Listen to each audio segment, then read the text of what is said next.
The Samsung Galaxy S24 Ultra embraces what it means to be Ultra, a phone that transcends the smartphone category. It offers more than any other phone and somehow manages to improve upon last year's Ultra in every way. The Galaxy S24 Ultra has better battery life, faster performance, and even better cameras, so you will also pay a bit more for the improvements. The new AI features are the only things that can slow this phone down, except for Samsung's aging and terrible software, which buries every exciting thing under layers upon layers of settings and menus. When you see the Ultra in action, it's worth the price, and some features are downright magical, but there's more room than ever for improvement at the top. I bought a Galaxy S23 Ultra last year, trading a Galaxy S21 Ultra for it, and I am sad to report that trade-in deals and discounts at launch are not as enticing as they were a year ago. If you are trading up from last year's model, expect to pay hundreds over your trade value. I would still say it's worth making the leap just this once. Older phones are going to be left out of the newest AI features more and more with every update. That means values could plummet the first time Samsung delivers bad news and drops the features built in on the Galaxy S22 Ultra or something even newer. Is this phone worth such a high price? If you are asking that question, you are viewing wrong review. You want the Galaxy S24 Plus, which is probably worth it. This is the Ultra, this is the extreme phone, the one that does what no other phone can do. You can't put a normal price tag on Ultra, it doesn't fit. In any case, that's where Samsung has hidden all the cool new features for its flagship smartphone under the 16th setting option 3 layers down. I have talked to Samsung about this and they recognize that it's a problem. Features are hidden, everything gets buried in settings, as if that is a place we expect to find features as disparate as wireless power sharing, parental controls for children, and always-on display widgets. In a feeble attempt to inform users about everything the phone can do, the Galaxy S24 Ultra will occasionally bubble up messages and suggestions for things to try. Sadly, Samsung phones are overloaded with messages and suggestions. Galaxy phones will infamously serve you an advertisement on your brand new Galaxy phone, imploring you to buy that brand new Galaxy phone. That's not how you educate people. Take it from me, a former high school teacher, if you simply tell your users about a new feature once, you haven't taught them to use it. Samsung needs to take a big step back and figure out how to encourage users to try features they will enjoy. Samsung also needs to remove the features that aren't being used and hide the ones that don't need to be visible. As for the new AI features, they are a mixed bag of amazing magic and useless doggerel. If you get a chance to use the AI translation on a phone call, it's like science fiction. It feels like you have stuck a babblefish into your ear and you are living in a fantasy future. Samsung could write "Don't panic" on the phone and ship it with a towel. Other AI features are useful, but only to a point. The AI writing style feature can adapt your text messages to a variety of different styles, including a professional tone and more playful messages, replete with emojis and hashtags. In practice, the difference were not very useful, and I mostly just stuck with what I had written. Samsung also overpromised on this feature. I distinctly remember reps saying the phone would convert my words to Shakespeare, but I have seen nothing like this on my S24 Ultra. These writing style and translation features are built into the Samsung keyboard, so they work across multiple apps. Unfortunately, Samsung has utterly broken its software keyboard during my test period. I had some of the worst trouble with autocorrect and an on-screen keyboard that I have ever had. The keyboard would often capitalize words in the middle of a sentence for no reason. Even worse, it would autocorrect partial words and automatically insert some nonsensical phrase or string of characters into my typing. While typing contractions, most keyboards are smart enough to insert the apostrophe, but On the Samsung keyboard, the autocorrect tried to insert whole new words after my contraction. It was making up content out of context and it was completely wrong. When I went back to change the error, the keyboard was quite unfriendly. While the Apple iPhone keyboard assumes that a backspace after autocorrect means the autocorrection was bad, the Samsung keyboard sticks to its guns and makes changing errors incredibly tedious. I suspect that if I am diligent with the Samsung keyboard and I keep correcting all of its elementary errors, I will eventually teach to it right properly. I don't have time for this. I'm not sure how Samsung broke its keyboard so badly, but it's terrible and needs an immediate update. Some of the AI features that carried over from the Google Pixel 8 family have turned out to be a disappointment as well. Samsung promised that its voice recorder app would offer transcripts and summaries just like the recorder app on the Google Pixel. In practice, Samsung's app is not as advanced or useful as the Pixel version. It's slower, less accurate, and does not provide a live transcription of the conversation as it happens. The image editing features are also less impressive on the Galaxy S24 Ultra. They are on the Pixel 8 Pro. The Galaxy gets Samsung's take on the Magic Editor tool dubbed Generative Edit, which lets you select objects in your photo to move, resize, or erase them. When you erase an object or a whole background, the phone can use AI to replace that part of the image.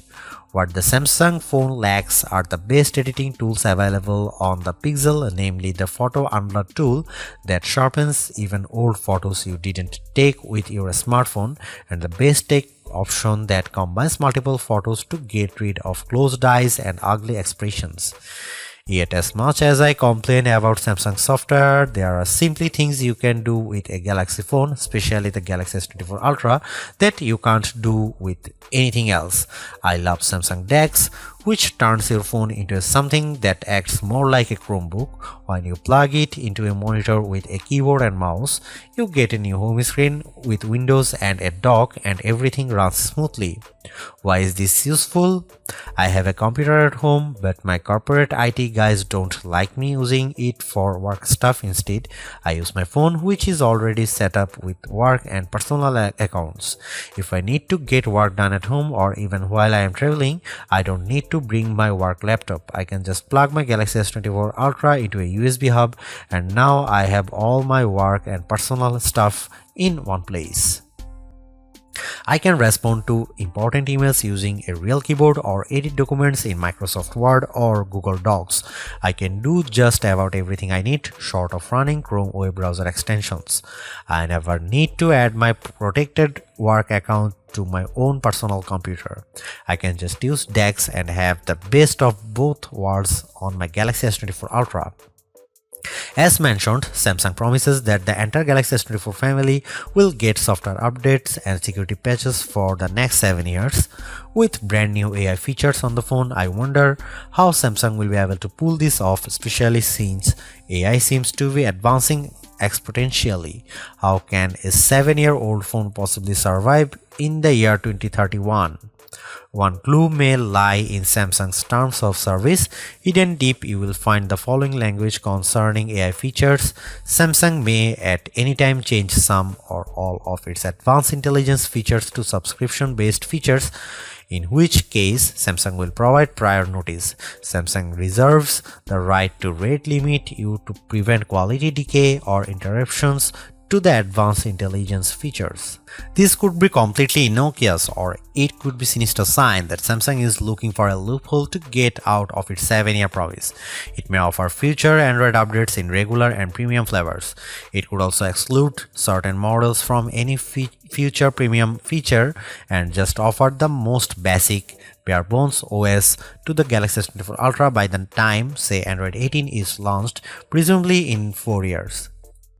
The Galaxy S23 Ultra was our overall best camera phone of last year, so rumors that Samsung would be dropping the optical zoom from 10x to 5x set off a flurry of concern. The 10x zoom was the standout feature on the Galaxy S23 Ultra. Aside from the 200 megapixel sensor, the two zoom lenses that 100x digital astrophotography, the AI image enhancements, and everything else the phone could do. Still, it's odd for Samsung to take a step backwards, especially where specs are concerned. Let's start with the Galaxy S24 Ultra's 5x zoom lens. Samsung has not taken a step backwards, more a step sideways. The Galaxy S24 Ultra still has the best zoom camera you can find on a smartphone. It's better than the Galaxy S23 Ultra's 10x zoom, and it's much better than the 5x zoom you will find on the iPhone 15 Pro Max most of the time, like when you are really using the zoom to its full extent. When you zoom in to 10x or even 100x, the Galaxy S24 Ultra produces images with better color and much better dynamic range than the Galaxy S23 Ultra. Where the older camera made images look flat, you will see more depth and shadow with the Galaxy S24 Ultra. What you won't see is plenty of detail. Samsung has sacrificed the fine details in images for better overall quality. It's good trade. Those 10x and 100x zoom images from the S23 Ultra look terrible. Sure, you could make out some details, but they are mixed with noise and blur like a virtual chopped salad. On the Galaxy S24 Ultra, you won't see as much, but you will be happier sharing those photos because they actually look like good pictures rather than police evidence. Check out some camera sample from Galaxy S24 Ultra and some comparison between Galaxy S24 Ultra, S23 Ultra or iPhone 15 Pro Max.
Ever since Apple started making its own Bionic chipset for the iPhone, we haven't seen an Android phone that could beat Apple's best iPhone in raw performance.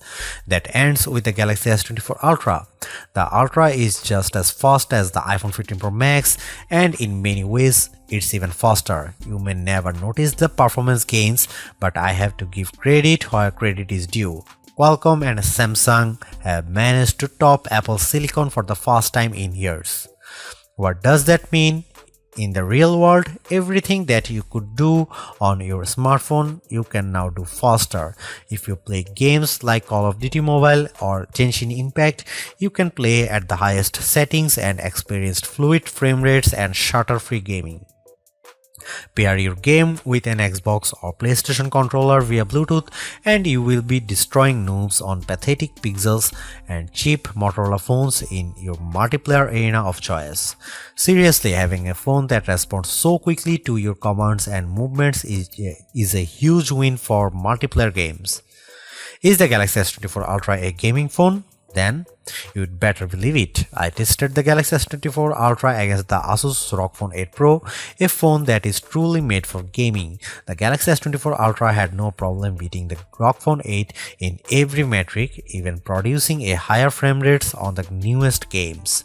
If gaming is not your thing, you can still feel the performance benefits. I edit photos in Adobe Lightroom, and on my Galaxy S24 Ultra I can move the adjustment sliders freely and watch my photo change in real time. In side-by-side tests using the new Adobe intelligent masking features, the Galaxy S24 Ultra was able to find and select my foreground subject in seconds faster than my older Galaxy S23 Ultra. The only features that cause a delay on the Galaxy S24 Ultra are the new AI features, and that's ironic. For the first time in years, Samsung commands a lead over its rival Apple, but it loaded the Galaxy S24 Ultra with AI features that Apple has skipped so far. Instead of feeling like everything moves faster on my Galaxy, I have to wait while the AI composes new text messages or makes edits in the photo gallery. Those features aren't worth the wait if there was no waiting. If writing suggestions appeared in real time the way Adobe Lightroom changes my photos, I'd be amazed by the AI tools and I'd use them more often. Instead, every time I see the AI starts logo appear, I see a stop sign. You won't find a phone with longer battery life than the Galaxy S24 Ultra. In our lab testing, which involves continuously browsing the web on 5G until the battery runs out, the Galaxy S24 Ultra in its default adaptive display mode lasted a huge 16 hours and 45 minutes. That beats the impressive 14 hours and 2 minutes the iPhone 15 Pro Max managed in our testing.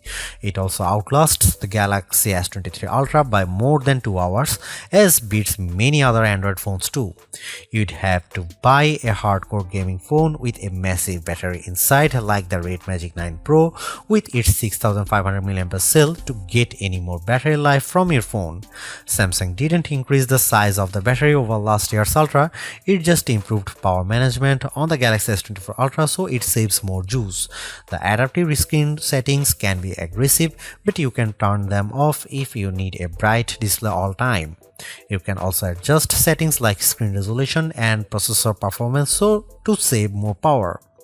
There are even more extreme options. Samsung used to have an ultra power saving mode, but now that's just another setting under the power saving features, letting you limit the apps available, turn off edge panels, dim the display, and generally shut down everything you don't need to conserve every watt. There should be a more intelligent power management option that reads your habits and adapts the power saving to the way you use the Galaxy S24 Ultra. Oh wait, there is a such mode and it's called adaptive power saving, but you will never find it. Adaptive power saving is buried under the settings menu, then under device care.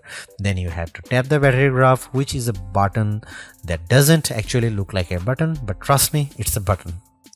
Then tap power saving, which also looks like plain text and not a button. Again, it's a button. Hooray! You are almost there. Just find the three little dots in the upper right corner, which is Samsung way to hide even more menus, and then you will finally be able to open the adaptive power saving settings. Why Samsung? Why? Why does it have to be this way? Why can't my Galaxy S24 Ultra come with adaptive power saving turned on by default? If this feature is so useful, why is it hidden beneath 5 layers of menus? Beneath buttons that don't look like buttons and sub-menus that are just cryptic dots. Enough is enough. Fix the software, or this is my last Galaxy Ultra. The Galaxy S24 Ultra charges at 45 watt, which is a respectable charging speed, fast enough to get you well past 50% if you only have a half an hour to charge your phone. In 15 minutes, my Galaxy S24 Ultra was just under 40% charged, and it took around 45 minutes to charge the phone completely. That's even faster than Samsung promises. There are phones that charges faster, like the OnePlus 12 that comes with an 80 watt charger. That phone can reach 100% charge in about half an hour, and OnePlus even has a super fast wireless charger that is capable of 50 watt charging. The S24 Ultra can handle up to 15 watt wireless charging, including the latest QI2 charging standard. The Galaxy S24 Ultra can also charge other devices wirelessly, and if you can find wireless power sharing in the settings menu, I will personally send you a price instead. Just add a wireless power sharing button to the quick settings menu if that's a feature you use often. Unlike the OnePlus 12, the Galaxy S24 Ultra does not come with a charger in the box, and if you want the fastest charging speed, you will need to pay attention to the charger you buy. You can spend a lot of money and get a big Walmart from Samsung, or you can do right thing to get Anker 713 Nano charger from Amazon for around half the price. A refreshed design does not make a true upgrade. New features, new technology, and lifestyle enhancing alternations do. And the Samsung Galaxy S24 Ultra has all of these along with seemingly every other features or specification bump you could want from a new phone. Not only is it worth buying if you don't already own a Galaxy Ultra phone, I'd even say it's worth buying if you have a Galaxy S23 Ultra. It's really that good. Obviously, you don't need to upgrade your Galaxy S23 Ultra, but it's heartening to discover Samsung hasn't just sent out a vogue refresh of its most expensive non-folding phone this year, which is really what it did with the Galaxy Z Fold 5 over the Galaxy Z Fold 4. The Galaxy AI stuff is being pushed hard, and while some of it is worth your time, it's not a reason to choose the Galaxy S24 Ultra on its own. It's a combination of all its parts, from the amazing battery life to the genuinely improved camera, that makes it a must-buy. Although I say it's even worth an upgrade from the year-old Galaxy S23 Ultra, I do think you should mostly go into the Galaxy S24 Ultra with the intention of keeping it for years. Quite apart from Samsung's efforts to use more recycled materials, the software update commitment, the sheer ability of the device, and the price bump all shout, keep me in all. Honestly, I don't think you will tire of the Galaxy S24 Ultra or reach its full potential anytime soon. Buy it and keep hold of it, as you simply can't do much better. Thanks for watching. See you in the next one.